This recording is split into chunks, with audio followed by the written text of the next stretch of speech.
ये मगही पान की धरती है और मैं तो बनारस का सांसद हूं। मगही पान और बनारस का संबंध हम लोगों से ज्यादा अच्छा अब कौन जानेगा। साथियों, नवादा हो, गयाजी हो, नालंदा हो, औरंगाबाद, जहानाबाद, अरवल हो, यहां अद्भुत सामर्थ्य है। इस क्षेत्र के नायक बिहार केसरी श्री कृष्ण बाबू जी ने बिहार के विकास की जो नींव रखी, वो आज भी हम सबके लिए प्रेरणा देती है। ये धरती लोकनायक जयप्रकाश नारायण और भोला सिंह जी जैसे जनसेवकों की कर्मभूमि रही है। मगध की मिट्टी ने इतिहास में अनेक महान संतानों मां भारती को दी है। साथियों, मगध पुरातन भारत की शान है। अब हमें मगध को, बिहार को फिर वही पुराना गौरव लौटाना है। हमें इस क्षेत्र को फिर से वैश्विक ज्ञान विज्ञान का केंद्र बनाना है, विकसित बिहार बनाना है। इसलिए आज मैं एनडीए के सभी उम्मीदवारों के लिए आप सभी का आशीर्वाद मांगने आया हूं। और यहां जो मैं उत्साह देख रहा हूं, जो जोश से भरे हुए नौजवानों को देख रहा हूं,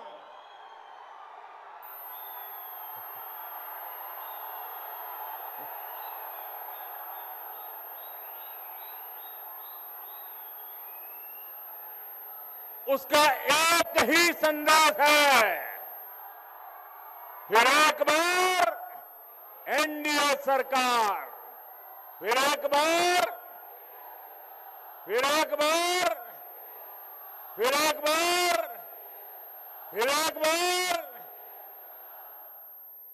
बिहार में फिर से सुशासन सरकार।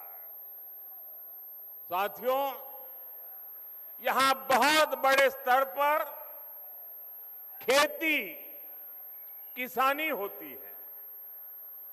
अनेक परिवार पशुपालन से भी जुड़े हैं। आजादी के बाद की सरकारों ने छोटे किसानों के हितों को प्राथमिकता नहीं दी।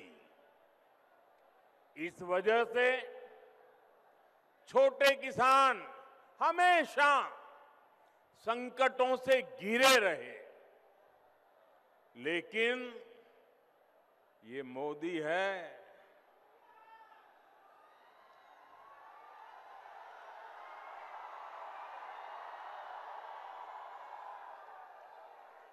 जिसे किसी ने नहीं पूछा, मोदी उन्हें पूजता है।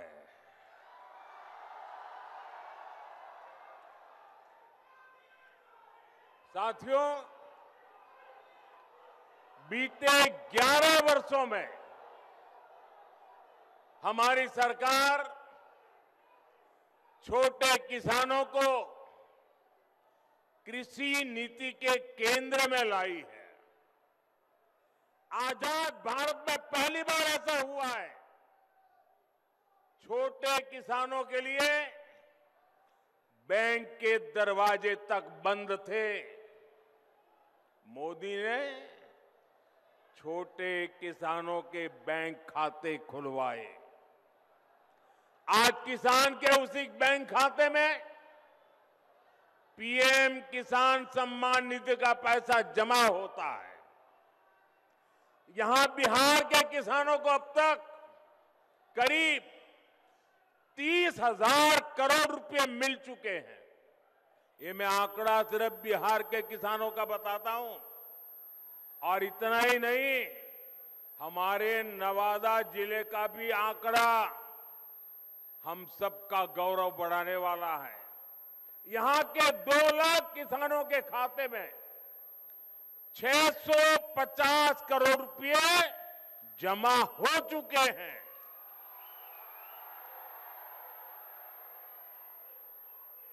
और मेरे भाइयों बहनों, याद रखिए, ये सारा का सारा पैसा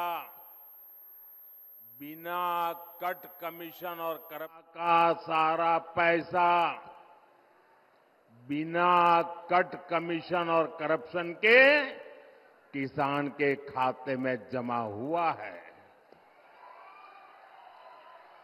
अगर जंगल राज वाले होते, उनके साथी कांग्रेस वाले होते, तो आपके हक का ये सारा का सारा पैसा लूटकर अपनी तिजोरी भर लेते। और ये मैं नहीं कह रहा हूं, कांग्रेस के ही एक प्रधानमंत्री ने कहा था कि दिल्ली से 1 रुपया निकलता है तो गांव जाते जाते 15 पैसा हो जाता है। ये रास्ते में ये कौन सा पंजा था जो रुपये को घिस करके 15 पैसा बना देता था। साथियों, बिहार के लिए एनडीए का जो घोषणा पत्र आया है, उसमें तो किसानों और पशुपालकों को डबल उपहार मिला है।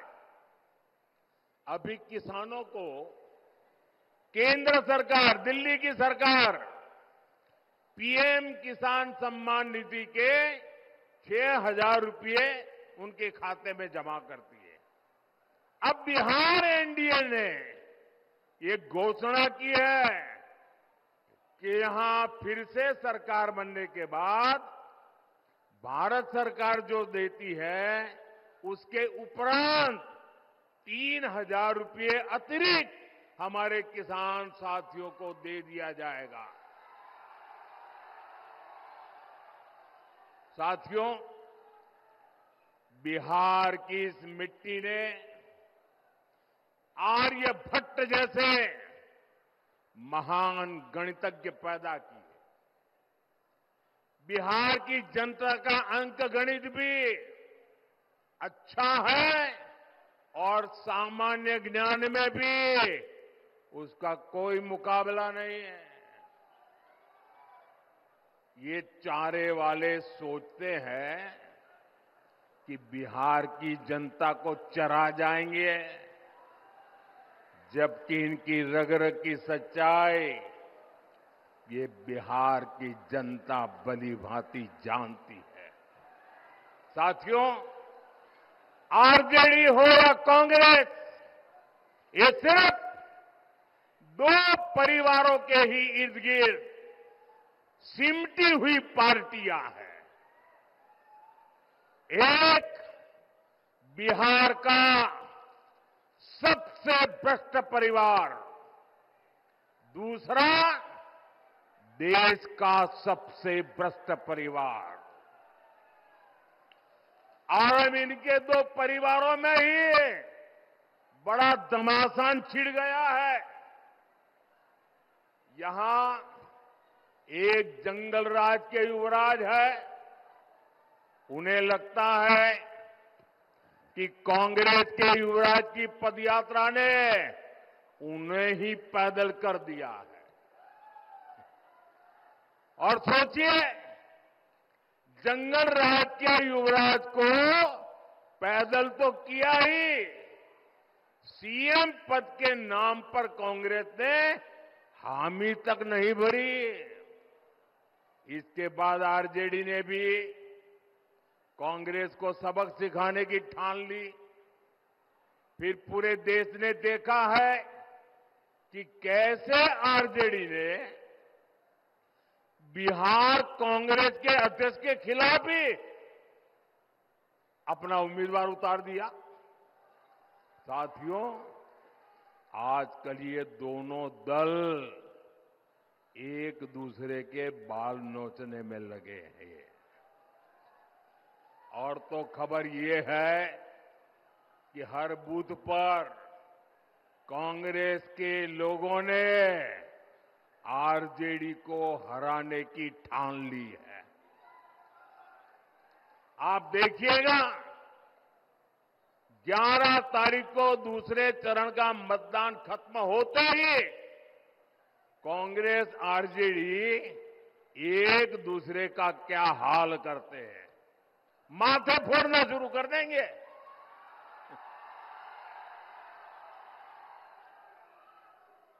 साथियों, बिहार का तेज विकास एकजुट एनडीए ही कर सकता है। आज बिहार में नीतीश जी का शानदार नेतृत्व है।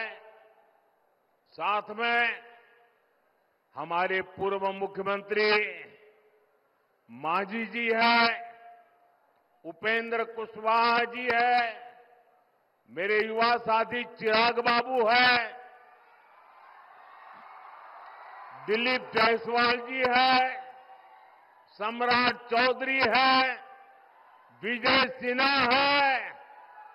ऐसी एक सशक्त टीम हमारे पास है। एनडीए सबको अवसर देता है, सबको सम्मान देता है, जबकि जंगल राज वालों के लिए सिर्फ और सिर्फ अपना परिवार सबसे ऊपर है। साथियों, जो पिछड़ा है वो हमारी प्राथमिकता है। एनडीए सरकार की कल्याणकारी योजनाओं में ये साफ साफ दिखता है।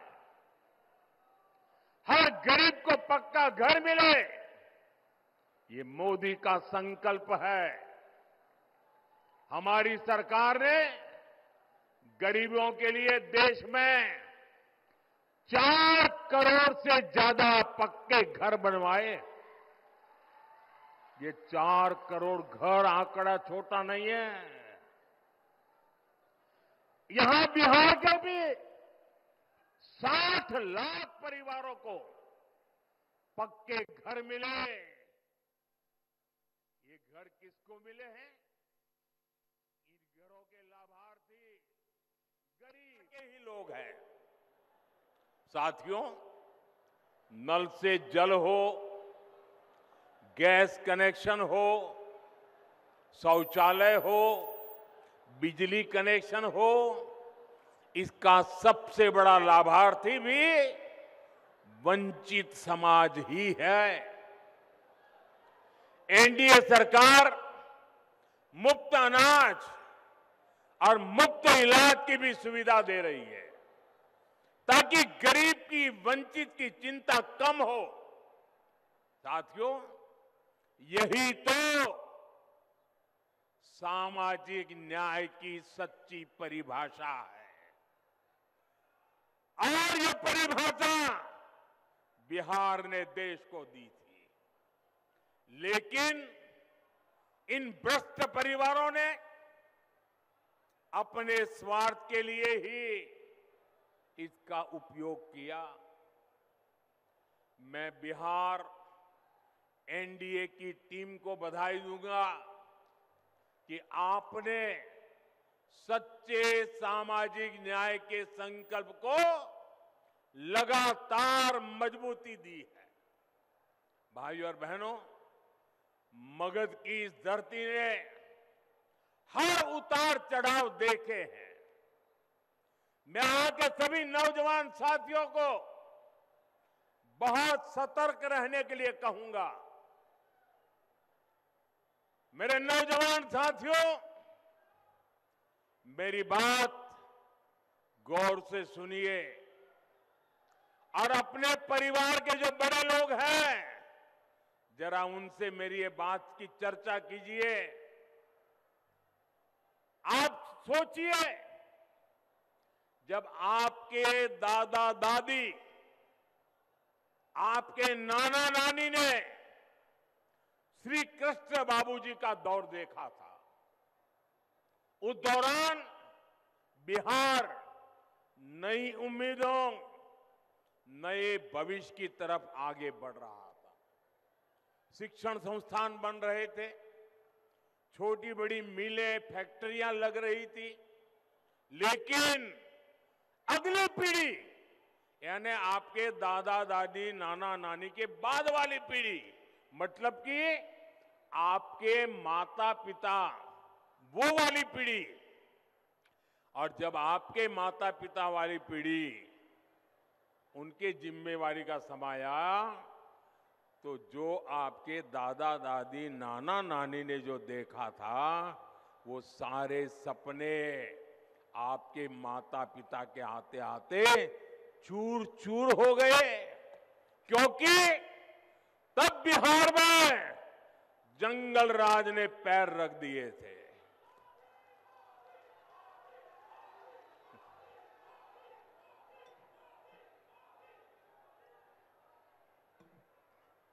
साथियों, आरजेडी के जंगल राज की एक ही पहचान थी, और जैसा ही मैं बोलूंगा, आप हर एक को लगेगा कि आपका मोदी सच बता रहा है। उनकी एक ही पहचान थी, कट्टा, क्रूरता,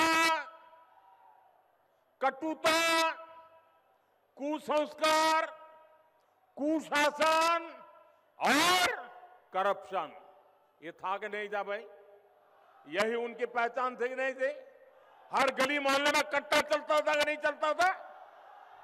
आए दिन कट्टे का खेल होता था कि नहीं होता था? जंगल राज की निशानियों ने मगध के गौरव पर नरसंहार का, समाज के में बंटवारे का दाग लगा दिया। हालत तो ये थी, किसी कर्मचारी का वेतन बढ़ता था तो वो परेशान हो जाता था। ये दिल्ली में बैठे एयर कंडीशन कमरे वालों को समझ नहीं आएगा। अगर बिहार में किसी का वेतन बढ़ता था तो वो परेशान हो जाता था। क्यों? क्योंकि ज्यादा वेतन का मतलब था आरजेडी को ज्यादा रंगदारी देना। उस दौर में स्कूल वीरान हो गए, क्योंकि अध्यापकों के, उनके परिवारों के अपहरण होने लगे। माताएं बहनें जब तक रात शाम को ऑफिस का, स्कूल का समय पूरा होने के बाद वो दरवाजे के बाहर टिकटिकी नजर से देख रही थी, इंतजार करती थी कि मेरा बेटा बेटी सुखरूप शाम को घर लौट आए। जंगल राज के उस दौर में 10-20 नहीं, करीब करीब 37,000, 37,000 अपहरण हुए थे। साथियों, नीतीश जी ने बहुत मुश्किल से बिहार को उस दौर से बाहर निकाला है। अब बताइए साथियों, क्या आप, मैं नौजवानों आपसे पूछता हूं, मैं माताओं बहनों से पूछता हूं, आप मुझे बताइए, क्या जंगल राज को फिर से बिहार में लौटने देंगे? क्या जंगल राज को बिहार में आने देंगे? क्या आप कट्टा, दूनाली और रंगदारी के उस दौर को फिर से लौटने देंगे? साथियों, बिहार के लोगों ने दशकों तक जंगल राज के साथ ही नक्सली हिंसा का डबल अटैक सहा है। जब आपने 2005 में नीतीश जी की सरकार बनाई तो पक्का कर दिया था कि बिहार को जंगल राज से मुक्ति मिलेगी। और फिर जब आपने 2014 में मोदी को सेवा का मौका दिया तो ये पक्का कर दिया था कि बिहार को नक्सलवाद, माओवादी आतंक से भी मुक्ति मिलकर रहेगी। और हमने बिहार को माओवादी आतंक से मुक्त कराने के लिए दिन रात एक कर दिया। आजकल आप देख रहे हैं, सैकड़ों की संख्या में नक्सली लोग हिंसा का रास्ता छोड़ रहे हैं। देश का संविधान जीत रहा है, शांति प्रिय देश जीत रहा है। और शहरों में बैठे हुए ये जो अर्बन नक्सल है ना, वो उनकी रातों की नींद खराब हो गई है, क्योंकि वे भी अब ये आतंकियों का, कभी माओवादी आतंक जो हाथ में हथियार लेके चलते थे, जब आज उनके हाथ में संविधान देखते हैं तो ये अर्बन नक्सलों की नींद उड़ जाती है। साथियों, मैं बिहार के युवाओं से, मेरी बहन बेटियों से कहूंगा, आपकी जिम्मेदारी बहुत बड़ी है। आप आरजेडी के लोगों का चुनाव प्रचार देखिए, पूत के पांव पालने में ही दिख रहे हैं। ये आरजेडी वाले अभी कैसी कैसी धमकियां दे रहे हैं चुनाव के मैदान में। रंगदारी के रंग से, माओवादी आतंक के लाल रंग से।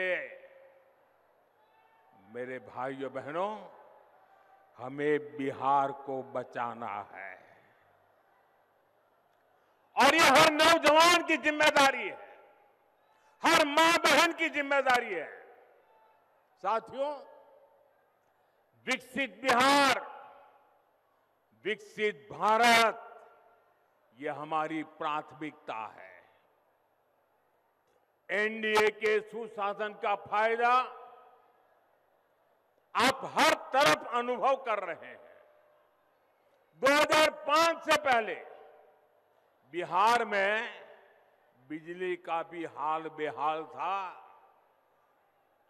बिजली के तार तो लगे थे, लेकिन लोग सोचते थे कि ये तो कपड़े सुखाने के लिए रस्सी लगी हुई है और बिहार में लोग ये बिजली के तार पर कपड़े सुखाते थे, वो हाल बना था।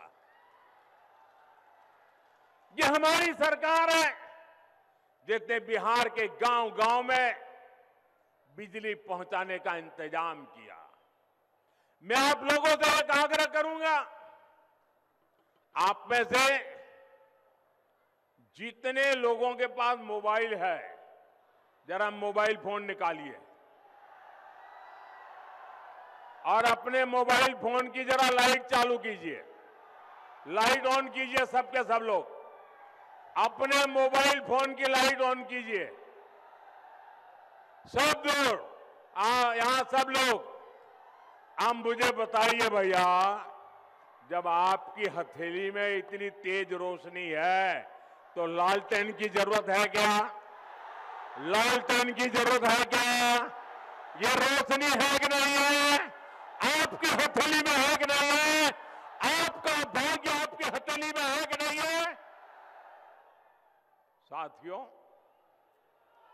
छठ पूजा के समय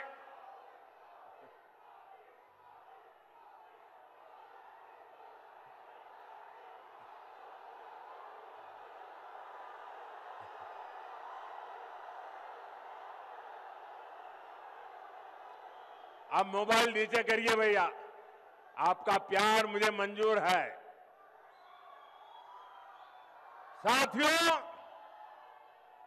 छठ पूजा के समय हम प्रकृति की, सूर्य देव की पूजा करते हैं। ये आरजेडी कांग्रेस के लोग छठी मैया की पूजा को नौटंकी, ड्रामा बताते हैं, ड्रामा। छठी मैया का अपमान करते हैं। इन लोगों को सूर्य देव की शक्तियों का भी अंदाजा नहीं है। ये हमारी सरकार है जो सूर्य देव की ऊर्जा से बिजली बनाने में जुटी है। नवादा जिले में ही बिहार का सबसे बड़ा तैरता हुआ बिजली घर बनकर के तैयार है।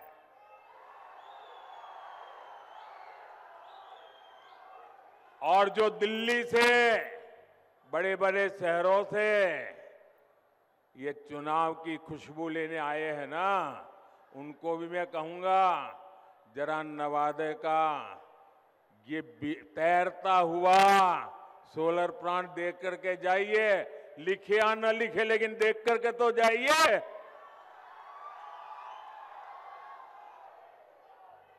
हम बिहार में पीएम सूर्यघर मुफ्त बिजली योजना का भी विस्तार करने में जुटे हैं। इसके तहत हर लाभार्थी परिवार को छत पर सोलर प्लांट लगाने के लिए 75 से 80 हजार रुपये सरकार दे रही है। एक एक परिवार को 75,000 to 80,000 रुपीज हर परिवार को दिया जाता है। साथियों, जिन घरों में ये सोलर प्लांट लग रहा है, वहां का बिजली बिल 0 हो गया, 0। बिजली का बिल 0 हुआ, इतना ही नहीं, अतिरिक्त बिजली बेच करके कमाई भी हो रही है भाइयों। साथियों, बिहार में फिर से एनडीए सरकार बनने के बाद इस अभियान को और तेज किया जाएगा। साथियों, बिहार के नौजवानों को बिहार में ही अच्छी शिक्षा मिले, इस पर हमारा बहुत जोर है। नीतीश जी के नेतृत्व में जो सुशासन आया है, उससे बिहार शिक्षा और कौशल विकास के केंद्र के रूप में उभर रहा है। आज बिहार में बहुत बड़ी संख्या में स्कूल, कॉलेज और इंजीनियरिंग कॉलेज बन रहे हैं। इसका बहुत बड़ा फायदा हमारे बिहार के युवाओं को हो रहा है। अब उनके सामने पढ़ने के लिए दूसरे राज्यों में जाने की मजबूरी नहीं है। साथियों, आने वाले समय में ये क्षेत्र अमृतसर, कोलकाता इंडस्ट्रियल कॉरिडोर का महत्वपूर्ण केंद्र होने जा रहा है। हजारों करोड़ रुपए का निवेश यहां होने वाला है। आने वाले सालों में यहां सैकड़ों उद्योग लगेंगे। बिहार का नौजवान, मेरे नौजवान साथियों, ये मोदी की गारंटी है, लिख लीजिए।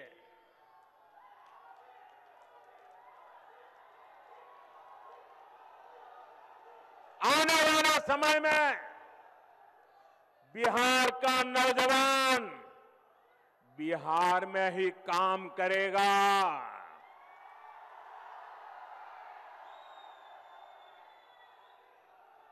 बिहार का नौजवान बिहार में ही काम करेगा, बिहार का नाम करेगा। वो दौर दूर नहीं जब बिहार में मोबाइल फोन बनेंगे, इलेक्ट्रिक व्हीकल बनेंगे, यहां बने कपड़े दुनिया भर में निर्यात होंगे। साथियों, मैं जब भी बिहार की धरती पर आता हूं तो सबसे ज्यादा यहां ऊर्जा, सबसे ज्यादा उत्साही हमारी बहनों बेटियों को देखने को मिलता है। आप बहनों की विशाल उपस्थिति बताती है कि अब बिहार की महिलाएं प्रगति की सच्ची शक्ति बन चुकी है। कोई जीविका दीदी बनकर गांव की अर्थव्यवस्था में योगदान दे रही है, कोई लखपति दीदी बनकर आत्मनिर्भरता की मिसाल जगा रही है, कोई कृषि सखी, कोई बैंक सखी या नमो ड्रोन दीदी बनकर विकसित बिहार की कहानी लिख रही है। साथियों, मुख्यमंत्री महिला रोजगार योजना की चर्चा पूरे देश में हो रही है। अभी तक बिहार की 1,30,00,000 बहनों के खाते में 10-10 हजार रुपया पहुंच चुका है। 1,30,00,000 बहनों के खाते में एनडीए के घोषणा पत्र में इसको लेकर भी बहुत बड़ी घोषणा की गई है।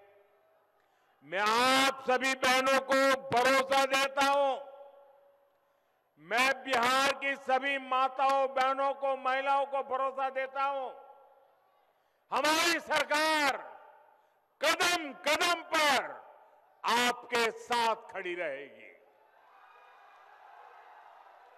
साथियों, बिहार के पास संस्कृति की विरासत की भी बहुत बड़ी शक्ति है। ये क्षेत्र जैन परंपरा, बौद्ध परंपरा के लिए जाना जाता है। ये माता जानकी और लव कुश की धरती है।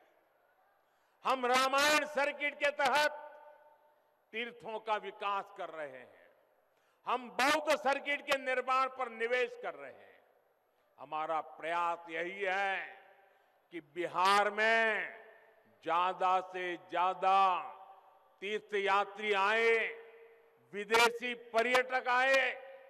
साथियों, पर्यटन के साथ साथ खेल भी रोजगार का एक बहुत बड़ा माध्यम है। बिहार देश में खेलों का एक बड़ा केंद्र बनता जा रहा है।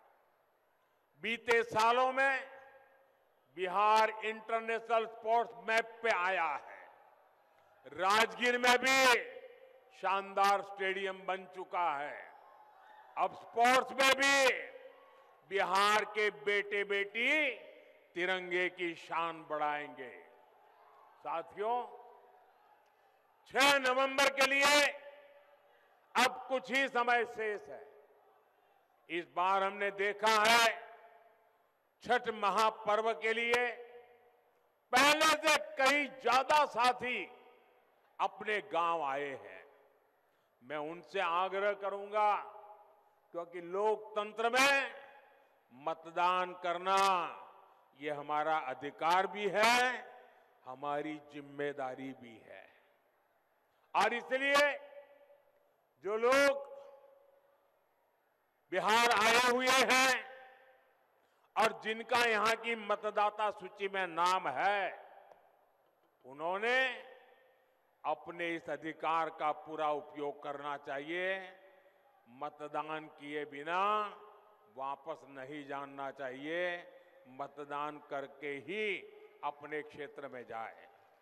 साथियों, विकसित बिहार के लिए आपका एक एक वोट बहुत जरूरी है। साथियों, आप इतनी विशाल संख्या में जो उम्मीदवार हैं उनसे मेरी प्रार्थना है, जरा आगे आ जाइए। सभी उम्मीदवार यहाँ खड़े हो जाइए कतार में। हाँ, खड़े हो जाइए, सब खड़े हो जाइए। हाँ, मैं आपको मिलना चाहता हूं, जरा थोड़ा पीछे हट जाइए, मैं आपको मिलकर के जाऊंगा। इतनी विशाल संख्या में हमारे साथियों को आशीर्वाद देने के लिए आप पहुंचे हैं। आपके आशीर्वाद इन सबको मिले, वे हमारे प्रतिनिधि बने और विकसित बिहार का सपना पूरा करें।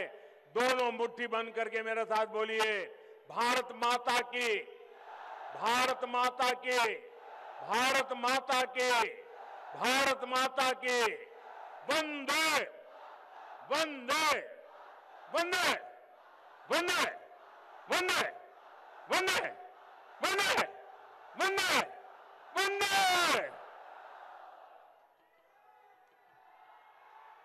तो प्रधानमंत्री नरेंद्र मोदी नवादा में जनसभा को संबोधित कर रहे थे और एनडीए उम्मीदवारों के पक्ष में उन्होंने वोट की अपील की और उन्होंने कहा कि युवाओं को यहाँ रोजगार मिलेगा। हजारों करोड़ का निवेश आज बिहार में हो रहा है। पहले यहाँ सिर्फ जंगल राज और जंगल राज इसकी पहचान थी।